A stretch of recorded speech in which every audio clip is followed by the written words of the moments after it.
Hey guys, in this video, I'll guide you through how to view replies on Threads app.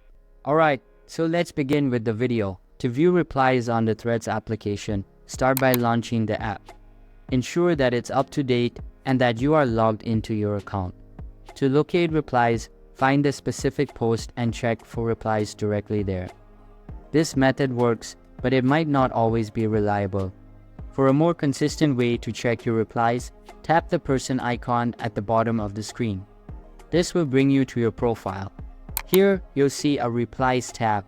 Tap on this tab, and you'll find a list of posts with replies at the bottom of each one. From here, you can view, edit, or delete your replies as needed. This method provides a straightforward way to manage your interactions on the app.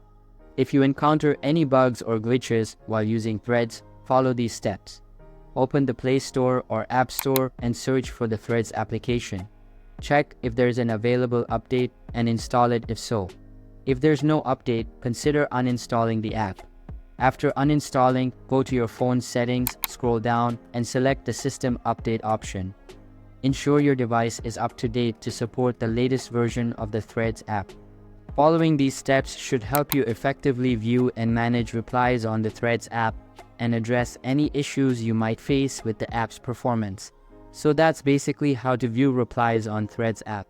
So that's all for this video. If you find it helpful, consider subscribing and giving this big thumbs up, and I'll catch you in the next one. Thanks.